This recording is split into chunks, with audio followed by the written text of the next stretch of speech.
the movie where the Romans had a bunch of prisoners, slaves, and there was an uprising of the slaves because of the conditions. And the leader of the uprising was Spartacus. And much like these witnesses, the slaves one by one step forward to say, I am Spartacus. He literally says that Alaska Natives stick up for each other, and Marvin's whole alibi, he said this in court, that Marvin's alibi of being at the wedding reception was literally nothing more than Alaska Natives sticking up for him because he was a native. So you're telling me his proof was Spartacus? Mm-hmm.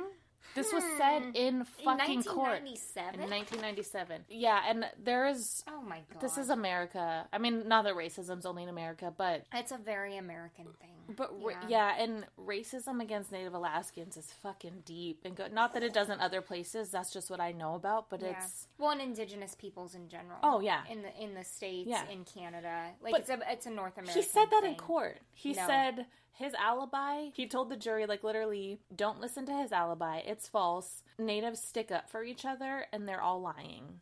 And they fucking believe, like... All white jury, by the way, I'm going to say that. I'm not saying all white, like, I don't want to get into it, but I'm just saying this particular case. But that wouldn't be the correct... fucking horrible. That wouldn't be the correct jury for this case. No. Most likely. No. This gets under my skin. I hate wrongful convictions cases. And this whole wrongful conviction case is simply, it's about racism. But they get out, right? Yes. Oh, thank God. But there's no other argument. I'm sorry. There's no argument. This was about racism. What else could you say was the reason? This is... Yeah. So finally, in 2013, the Alaska Innocence Project took on the case. Thank God. And they actually have evidence of other confessions to John Hartman's fatal beating. Oh. So now let's talk about that. What? So one of them, William Holmes, said that he was a junior at Lathrop High, which fucking, it's weird that I know all these places. I know, it's creepy. It is weird. That's how I felt about Diane Downs. Yeah. Like, ah! He said, and the William Holmes and the people he's talking about, they're all black. Okay. So William said that him and some of his friends were driving around Fairbanks that night looking for natives to beat up and rob. Was John native? John Hartman was white. Oh, okay. So the 4 people arrested were Native Alaskan. Mm-hmm. John Hartman was white. The people who later confessed were black. Okay. And it matters because they literally said they were like driving around looking for Alaskan natives specifically to beat up and rob, which I have heard of that happening. It's fucking disgusting. Instead, they couldn't find any natives, so they found a white kid. John Hartman, who was walking home, whether alone or with Chris Stone, whether you believe Chris's story, they find 2 white. They were looking for someone different. So I would say it's relevant that it's a different ethnicity. It is, yeah. Yes. They were looking for native kids, and they quote-unquote settled on a white... He literally said they settled on a white kid. Ugh. They were looking for someone who wasn't black. Real nice, Holmes. So instead they found a white kid to beat up. This is a Holmestown murder. Holmes wrote a written confession. How else would you do a written confession besides write it? I don't know. But anyways, he wrote a confession from the California prison where he is now serving 2 life sentences for fatally shooting 2 men on Christmas Eve in 2002. Execution style. Oh my but so from prison, he like spoke out and I don't know. He didn't have to. So I guess that you're not going to get a lesser sentence because of that. I think he just finally like felt guilty. Yeah. So Holmes said that his friend Jason, and Holmes didn't say he did it, but he said his friend Jason Wallace stomped Hartman to death. And both men have actually since pointed the finger at each other. Another sworn statement has since come from Scott Davison, their classmate, and by they I mean Jason and William Holmes at Lathrop, who said that at the time, in fucking 1997, him and Jason Wallace and a couple other people were outside smoking weed, where Jason Wallace confessed to killing Hartman, to being the one to do it, and laughing about natives getting arrested for it. And he told them if they told anyone, he'd kill them too. Nice. Which, that's... I don't know. I don't even know. Yeah. What do you say about that? It took him 20 fucking years to come forward. But I don't know. I get it and I don't. It's just, there's so many pieces of this case that are heartbreaking. Jason Wallace is currently serving a 70-year sentence. Whoa.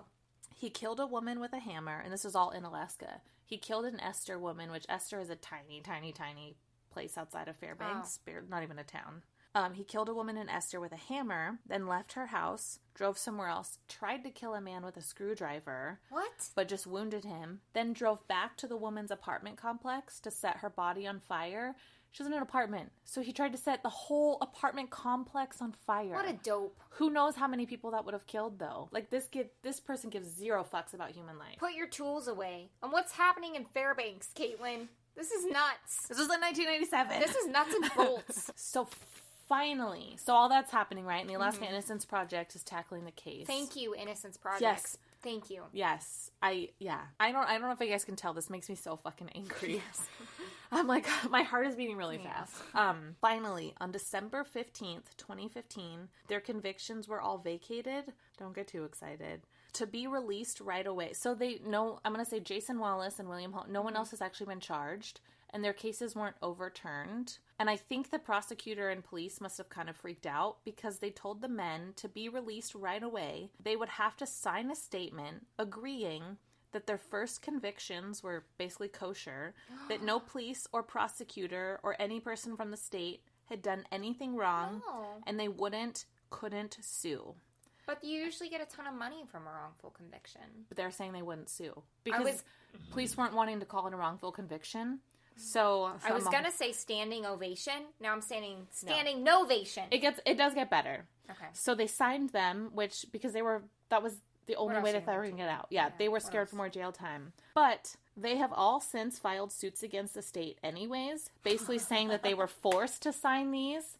That they, so they're all like, fuck it. I know we signed saying we weren't going to sue, but we're fucking suing anyways. But I feel like that's wrong. Yeah. And doing it anyway. So they're suing anyways. The cases are still active, so I think I don't know if they're waiting to be heard by the Supreme Court or what. I'm going to stay on top of it, and if I do find updates, I'll let you guys know. I'm so invested in this case. 3 days after their release, this part, and if you do watch the Vice thing, they interview Marvin Roberts, I believe it, and George Freese. Kevin and Eugene are not in the documentary, but George and Marvin are. Okay. And it's just amazing to watch them. And like George, when he went in, he had a young daughter, and they were in prison for 18 years. And in the 18 years, his daughter grew up and had kids. So now he has grandkids. So they're out, they're with their families. It's just amazing to listen to them. And I'm gonna end on something that will make you more fucking angry, but I have to call this asshole out. Is it Aaron Ring? No. Is it Holmes? 3 days after their release, so in 2015, Fairbanks Police Chief Randall Aragon, I'm gonna fucking say your name, you asshole, said that the release was, quote, not an exoneration, and that he stood by the original investigation. He added, quote, whether they are guilty or not doesn't really matter at this point. Whatever happened on that case, they're no longer incarcerated. They're turned loose. He didn't fucking say they're free. They're turned loose. No, the part that sticks out to me is whether they're guilty or not. Right. But also, that's what this is about. But the verbiage, he's not saying like they're free. He's like, we turned them loose like out of their cages. Like, I'm sorry, but if anything remotely racist comes out of your mouth, you should not be a fucking politician. You should not be a fucking police you're biased. chief. You're biased. Yes, anything where you are to serve and protect and speak for people. Like, I'm sorry, you take getting too crazy. You take an oath. Yes, and that counts for everyone, for all people, not just people that you prefer. Yeah. So this is the case from my hometown, and it sickens me. I've never heard of that, but I hate it. Yeah. And then the other thing that really is amazing and heartwarming, and like, I watched the Vice episode multiple times, because like I watched it through, and then I watched it again to take notes, and then I watched it like one more time, and it's like a 35-minute thing, not really a documentary, it's one of their episodes. And what kept warming my heart was, and I truly think the reason they're free, Brian O'Donoghue was the UAF. He's now a professor, but he was in the paper. He has stuck with this case and written about it, like while he was working for the paper. And then when he started teaching at UAF, he had his students research. Like, he has stuck with this case. Their moms, their family members, thousands of people from the Native community and from, other communities have stayed with this and protested. And that's honestly what it takes. Like, there's nothing you can do from prison, but it's just... Well, it's like you can only say so much about your own innocence, but you need others to vouch for you. People stuck with this for 18 years. Wow. And now they're free. And so that's my hometown case. The Fairbanks 4. Wish I could, send them something, but also that's weird and doesn't mean anything, but it's just a feeling of like happiness for them. I remember because I was obviously in Alaska in 2015. Like I remember what a big deal it was, and we were all when they got out, and it was just because this isn't a case to me at least of like did we let guilty people go? No, fucking didn't. They weren't even together. No. Like there were 4 people who were in 4 different places. They weren't literally they weren't together. Police can't even place them together. The only way police can quote-unquote place them together is by saying other people who have alibis are lying for them. So that's not a good enough reason to place them together. The only way is just lying. Yes. That's how. If they make it up, they can place them together. They weren't even together. No. I'm sorry. I know I got super angry, and I apologize to all of you. I'm very passionate about this case, and I've known about it for 100 years, and now you all know what keeps me up at night. I'm sad I didn't know about this case, because it's such an injustice, and I feel like it's important to know. But also, I feel like there were so many cases like this. Yeah. I don't think people outside Alaska really know, but just like, I bet there's a case like this in every town, and we don't know. Yeah. You know what happens in your hometown and in your home state. Like, this is huge in Alaska. Yeah. But that doesn't make it other places, because every town has their story like this. They have a huge thing. Everyone has a huge thing. Yeah. All right. Okay. Then, deep breath. I hope I didn't get too crazy. No, that was perfect. Yeah. I mean, it's a terrible story, but... Yeah.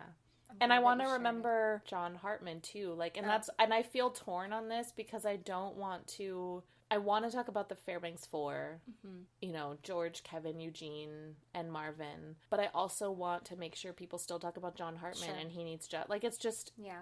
I don't know. It's crazy. It's hard because it became its own case after. It did. It's like 2 cases almost. And I don't want this to sound fucked up, but you have to fight for the living.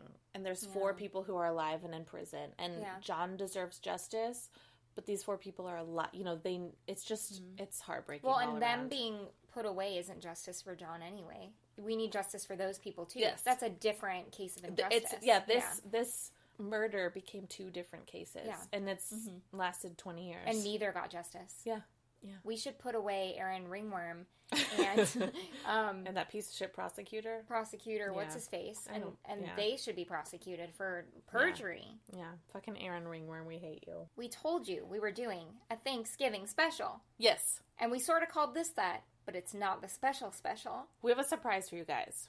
So this crazy episode where Caitlin loses her mind comes out. You're listening to it on Wednesday. Mm-hmm. Tomorrow, on Thanksgiving Day, we are releasing a special episode. Bonus! Filled with stories of premonitions. From you guys. From you. And also some anecdotes from us. Yeah. I have a story to tell about myself. Yeah. So it's going to be us, we can't not talk about ourselves. It's part of it. Come on. So this will be November. Yeah. Premonish. From a Thanksgiving. Yeah. Yeah. Right. That's what we're doing. If you just say it with like a Are you like a car trying to turn over? So that's our surprise. That's our gift to you. Happy Thanksgiving. We hope that you made it safely wherever you're traveling. We hope that this helped your flight or your car ride, or even if you're hanging out at home this year, we hope that gave you a little bit of warmth, even though the stories are horrible. Remember to love the people around you and to remember the people who have no justice and the people that do find justice. Seriously, made me cry. I feel wrongful convictions are very, very, very difficult for me. It's very tough. It's like the unsolved ones for you. Like those, of course they bother me. Mm-hmm. They don't... Well, those I need an answer. Something about wrongful convictions just eats at my soul. So, okay, do you have a joke? Or something light? Yes. To pick up the mood, okay. Yes. I actually have 2. Do you know why the police arrested the turkey? No. They suspected foul play. Oh, God. I should have known. What is the most musical part of a turkey? I don't know. The drumsticks. Oh, that's good. I was going to be like the goblet. I'm like, that's not a musical instrument. It goes like... Okay, so my family told me to stop telling Thanksgiving jokes. Like, they were just done. But I told them I can't quit cold turkey. That's the best. I can't top that. High five for turkey jokes. Okay, we're going to end it with one other thing. And that's our best turkey impression. Oh, Sarah did not warn me about this. Do you want to go separately or go together? I want to go after you. Okay, ready? Yeah. That's all you got? What? How can you say mine sucked? That was horrible. I grabbed my neck and gobbled it, though. Wait. Do we sound like turkeys at all, or do we just sound like fucking idiots? I think my neighbor's calling the police. God damn it. All right, guys, enjoy the bonus episode tomorrow, or whenever you're listening to this. There's a little extra